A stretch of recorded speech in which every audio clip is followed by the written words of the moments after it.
কেননা এক সময় ছিল ভারতবর্ষে মুসলমান যদি গরুর গোস্ত পাওয়া যেত তাহলে তাকে জবা করত। এক রাজা ছিল, তো এটা সুলতান মাহমুদ খবর পাইছেন। ওই দিন থেকে উনি ঘুম খাওয়া দাওয়া ছেড়া দিছেন, যে যতক্ষণ পর্যন্ত আমি ভারত স্বাধীন না করব ততক্ষণ পর্যন্ত আমি শান্তিতে ঘুমাবো না। তো উনি 17 বারের সময় স্বাধীন করছেন। লম্বা কাহিনী। পুরো ফ্যামিলি সারা জীবনের জন্য ডোনেট কইরা, উচিত ছিল পুরা ফ্যামিলি একজন ছেলেকে হাফেজ আলেম বানানো, এটা পুরা ফ্যামিলি ফান্ড জমা করা, যে ওর মৃত্যু পর্যন্ত যেন ওর কিচ্ছু না করতে হয়। আমরা পুরা ফ্যামিলি এটার জন্য ফান্ডিং করব, কেননা একজন হাফেজ 10 জনকে জান্নাতে নিয়ে যাবে। কোন 10 জনকে? ওয়াজাবা লাহুন নার, যার জন্য জাহান্নাম অবধারিত ছিল। একজন আলেম 400 জনকে জান্নাতে নিয়ে যাবে, যার জন্য জাহান্নাম অবধারিত ছিল। এরকম 400 জনকে নিয়ে যাবে। তাইলে পুরো ফ্যামিলি, মনে করেন এক ফ্যামিলিতে বাপ চাচা খালা ফুফু সব মিলা কয়জনার হয়? কয়জনার হয়? মনে করেন হইল 15-20 জন, ঠিক না? হ্যাঁ, 15-20 জন মিলা যদি একটা ছেলেকে ফান্ডিং করত, যে তোর কিচ্ছু করতে হবে না, আমরা এই ফান্ড জমা করলাম, তুই হাফেজ হবি, আলেম হবি, আর দিন নিয়ে কাজ করবি, আমরা চাই কিয়ামতের দিন তুই যেন আমাদেরকে সুপারিশ করে জান্নাতে নিয়ে যেতে পারিস। আপনারা যারা বসে আছেন, আপনাদের দুই দিকের ফ্যামিলি মিলায় আমাকে 400 জন মিলায় দেন তো। পারবেন 400 জন মিলায় দিতে? ও তো একা 400 জনকে নিয়ে যাবে। আমাদের ফান্ড খরচ করা দরকার ছিল এইখানে। আমরা ফান্ড খরচ করতেছি যায়া কোনখানে? নাম বললাম না, নাম বললে বলতে পারি 2-4টা। চিনি তো আমি, এমন না যে চিনি না, এমন না যে চিনি না। ফান্ড আমি খরচ করতেছি প্রাইভেট মেডিকেলে, প্রাইভেট ইঞ্জিনিয়ারিং ইউনিভার্সিটিতে, ঠিক না? হ্যাঁ, নামি দামি কিন্ডার গার্ডেনে যান, গুলশানের অস্ট্রেলিয়ান স্কুলে একটা কেজি না, শুধু শিশু শ্রেণী, শিশুকে নার্সারি বলে না কি বলে, প্লে, ভর্তি করতে কত ডলার দিতে হয় জানতো? আমি জানি কত ডলার দিতে হয়। আপনি যে দেখা আসেন কত ডলার দিতে হয় শুধু ভর্তি ফি। শুধু ভর্তি ফি দিলে তো হবে না, সকালবেলা মাকে যেতে হবে সাথে, আর ছুটি না হওয়া পর্যন্ত মাকে ওইখানে পেপার বিছায়া বসে থাকতে হবে। বিশ্বাস মনে হয় না আপনাদের? একদিন যাইয়েন গুলশানে, দেখা আইসেন। যদি বিবেক বুদ্ধি আপনার ঠিক থাকে তাহলে আপনি দেখবেন আর হাসবেন, যেটা কোনো সিস্টেম হলো। প্লে গ্রুপ, এত টাকা ভর্তি, এত টাকা মান্থলি ফি, মার বেতন তো বাদেই, মা তো সকালে যায় ছুটি হওয়া পর্যন্ত বসে থাকে। আবার যদি যাত্রাবাড়ির থেকে যায় তাহলে ছুটির পরে আপনার ওয়াইফ এসা পড়তে পারবে কিনা এটাও সন্দেহ আছে। হইতে পারে আপনাকে হোটেলতেই ডেলি খাইতে হবে, কেননা এশারের পরে এসা পাক করব কখন আর আপনাকে খাওয়াইবো কখন? ও তো রাস্তায় অর্ধেক হয়ে গেছে, ঠিক না? হইতে পারে অফিস থেকে আইসা আপনারে এটাও বলতে পারে আমারে তেল মালিশ করে দিলে বাড়িতে থাকমু, নাইলে থাকমুই না। আপনার উল্টা তেল মালিশ করে দিতে হইতে পারে। হ্যাঁ হ্যাঁ, আমি সত্য বলতেছি। কেননা আমি চিনি তো কয়েকটা পুরান টাউনের ফ্যামিলি, ওরা মাঝে মাঝে বলে হুজুর ছুটির পরে আস্তে আস্তে সন্ধ্যা হয়ে যায়। কেননা সেই গুলশান থেকে জাম ঠেলতে ঠেলতে ঠেলতে ঠেলতে কি কন উয়ারি ঠেলতে ঠেলতে যাত্রাবাড়ি, ঠিক না? জাম ঠেলতে ঠেলতে আরসিন গেট, ঠিক না? জাম ঠেলতে ঠেলতে নয়া বাজার, তো আস্তে আস্তে সারাদিন জায়গা। আপনি তো ওইখানে করতে পারতেছেন, কিন্তু এইখানে তো করতে পারতেছেন না। এই জন্য ফ্যামিলির উচিত ছিল কোরআনের সম্পর্ক কাজে লাগবে, নামাজের সম্পর্ক কাজে লাগবে, আল্লাহর রসুলের সম্পর্ক কাজে লাগবে। বরং মজার কথা আপনাদেরকে শুনাইছি কিনা জানি না। আগে কবরের মেইন প্রশ্ন কিন্তু একটা, সর্বপ্রথম জিজ্ঞাসা করবে মুহাম্মদুর রাসূলুল্লাহর সাথে সম্পর্ক কতটুকু ছিল বলো, এটা আগে প্রমাণ করো, বাকি দুটা পরে জিজ্ঞাসা করবে। এইটা প্রমাণ করতে পারলে বাকি দুটা জিজ্ঞাসা করবে না।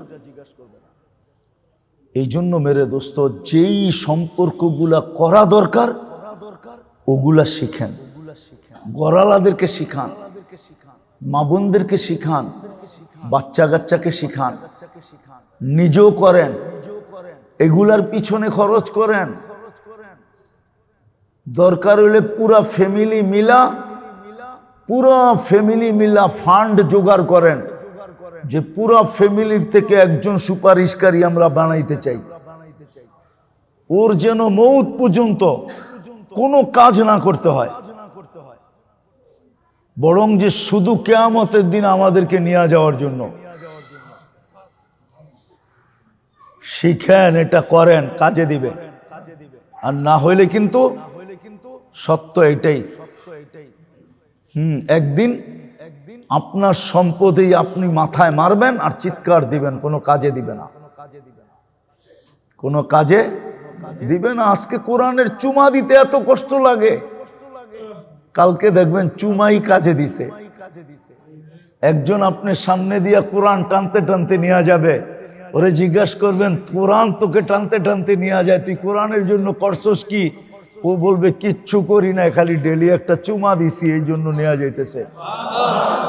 বলেন তখন আপনার আফসোস কিরকম থাকবে? ও বলবে আমি ডেলি পড়ি নাই, শুধু কোরআনটার মধ্যে চোখ বুলাইছি, চোখ বুলানো আমাকে নিয়ে যেতেছে। আরেকজনে বলবে কোরআন কে আমি শুধু বুকে লাগাইছি। এই জন্যই কিতাবে পাওয়া যায় কিয়ামতের দিন সুযোগ দিবে আল্লাহ। ইমাম গজালি রহমতুল্লাহ আলাইহি বলে লম্বা লেখছেন, আমি শর্ট করে বলতেছি। কিয়ামতের দিন জিজ্ঞাসা করবে আলেমের লগে সম্পর্ক ছিল তো প্রমাণ দিতে পারলে বলবে তুমিও যাও। বলবে আলেমের সাথে সম্পর্ক ছিল না, তো আলেমের সাথে যার ছিল তার সাথে ছিল, প্রমাণ দিতে পারলে বলবে তুমিও যাও। বলবো সম্পর্ক তো ছিল না, বলে বৈশা কখনো খাইছো? তো যদি প্রমাণ দিতে পারে বলবে তুমিও যাও। যদি না খায়া থাকে তো আলেমের সাথে যে বৈশা খাইছে তার সাথে খাইছো কিনা, যদি প্রমাণ দিতে পারে বলবে তুমিও যাও।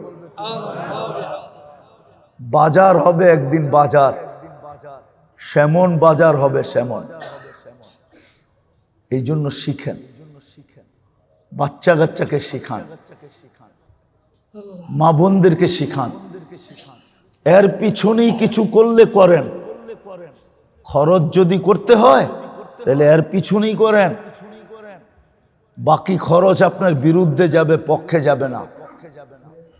বাকি খরচ আপনার কিসে যাবে?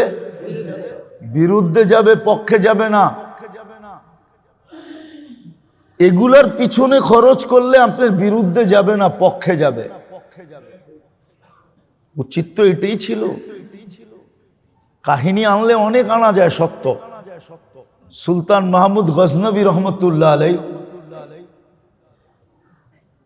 আল্লাহ রসুল ওনার নিজের হাতের লেখা, সুলতান মাহমুদ গজনবী নিজে হাতে লেখা গেছেন। শুধু এক মাদ্রাসার তালেবে এলেমরে একরাম করার কারণে আল্লাহর রসুল স্বপ্নে আইসা বলছেন, সুলতান তুই যে এতদিন চিন্তিত ছিলি তুই মাপ পাবি কি পাবি না, কেননা এত বড় ইসলামের ঝান্ডা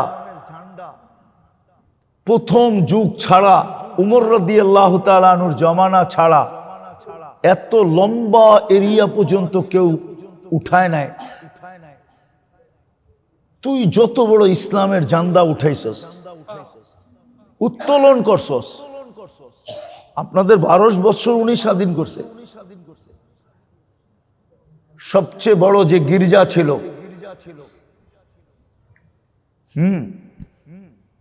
কেননা এক সময় ছিল ভারতবর্ষে মুসলমান যদি গরুর গোস্ত পাওয়া যেত তাহলে তাকে জবা করত। এক রাজা ছিল,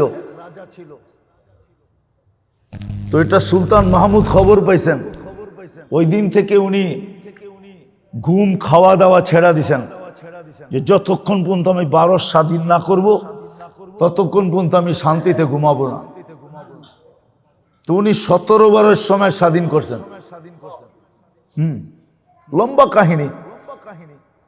তো আল্লাহ রসুল বলছে, তুই তালেবে এলেমকে ইজ্জত করার কারণে সুলতান তুই যেই চিন্তায় চিন্তিত ছিলি আল্লাহ তোকে মাফ করে দিছে। ওনার নিজের লেখা। শুধু একদিন এক তালেবে এলেমরে একরাম করছে। কাহিনী অনেক লম্বা।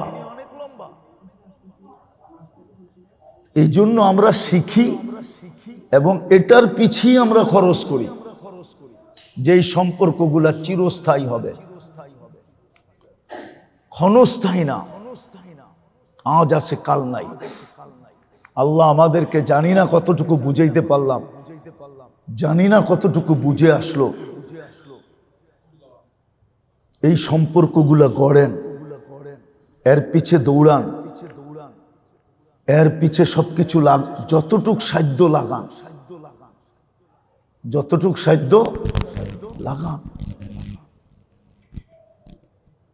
এই ব্যাপারে যেন কোনো দ্বিধাদ্বন্দ্ব না থাকে, কোনো কৃপণতার ছোঁয়া না থাকে, কোনো কৃপণতার ছোঁয়া না থাকে। করা উচিত ছিল যাদের, তারা তো করে না, কিন্তু যারা কিছু পাবে না তারা করে। আপনাদেরকে তথ্য দিতেছি আমি, তথ্য। খ্রিস্টানদের পাদ্রীদের কিন্তু কোনো বেতন নাই, নির্ধারিত বেতন নাই। আপনি কইবেন এটাই তো ভালো, ঠিক না? কি আগেরটা শোনেন, পাদ্রীর যত খরচ লাগবে তার ফ্যামিলির এন্টার খ্রিস্টান কমিউনিটিকে বহন করতে হবে। এটা হলো খ্রিস্টানদের রুলস।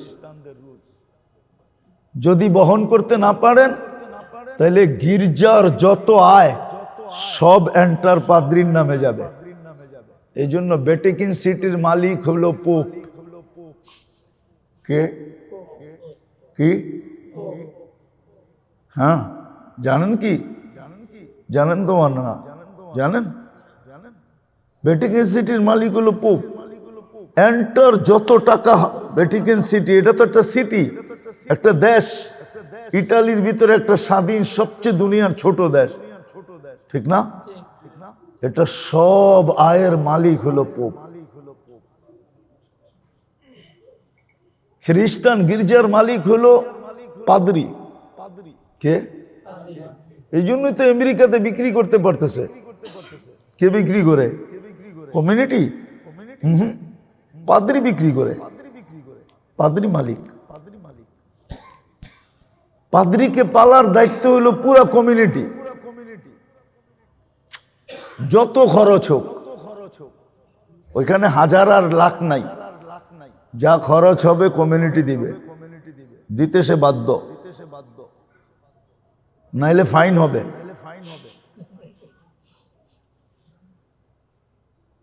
খরচ করার দরকার ছিল মুসলমানদের এইভাবে, ইমামের পিছে, মুয়াজ্জিনের পিছে, মাদ্রাসার ওস্তাদদের পিছে, নিজের ঘরে এইভাবে খরচ করে আলেম বানানো দরকার ছিল। কিন্তু আমরা করি না, আমরা আমরা করি না, আমরা করি না। করা উচিত ছিল আমাদের। কিতাবে আছে জমানার বাদশাহ ফজর নামাজ পড়ছে, আমি ওনার নাম ভুলে গেছি, মুসলমান বাদশাহ, বড় দিনদার ধার্মিক। তো ইমাম সাহেবকে জিজ্ঞাসা করছে, ইমাম সাহেব কেরাত এত ছোট বললেন কেন? তো বলছে, জাহাপনা, এরা আমাকে যা বেতন দেয় এটা দিয়ে আমার চলে না। ফজরের নামাজ পড়া আমি মুন্ডিতে যাই, সবজি আনি, সারা জোহর পর্যন্ত সবজি বেচি, কেন আমাকে তাড়াতাড়ি যেতে হয়। বিদায় আমি কেরা সুন্নত পড়ছি, কিন্তু ছোট পড়ছি, পড়ছি সুন্নতের জায়গা থেকে, কিন্তু পড়ছি কি ছোট। তো বাদশাহ বলছিলেন, আজকের থেকে তোমার খরচ কত লাগে? সমস্ত ইমামদেরকে ডাইকা বলছে, যত খরচ লাগবে সব রাজ কোষাগার থেকে যাবে, কিন্তু ফজরের নামাজের কেরাত সুন্নত লম্বা হওয়া চাই। সুন্নত সুন্নত অনেক মসজিদের ইমাম আছে রাকাতে মাঝে মাঝে ভুল করে। আপনি কি কোনোদিন জিজ্ঞাসা করছেন, ইমাম সাহেব এক মাসে 3 বার ভুল করলেন কেন? নিঃসন্দেহে ইমাম সাহেব ঘরের বা সংসারের বা নিজের পরিবারের কোনো না কোনো বিপদের কথা আপনাকে বলবে, যে আমার চিন্তা এটা আসতেছিল। নামাজের ভিতরে শয়তান খেয়াল আনতেই পারে, তখনই রাকাত ভুল হয়। আর যে ইমাম ইতমিনান, ওর এগুলা ভুল হয় না, এগুলা ভুল শয়তান সুযোগ পায় না। পারিবারিক চিন্তা, আর্থিক চিন্তা, কোনো না কোনো পেরেশানি তার ছিল, যেটা সে চিন্তা করতেছিল, এই জন্যই মাসে 2-3 বার ভুল হয়ে যায়। সম্পর্ক কোথায় করা দরকার ছিল, খরচ কোথায় করার দরকার ছিল, আফসোস মুসলমান আজকে এটা শিখে না।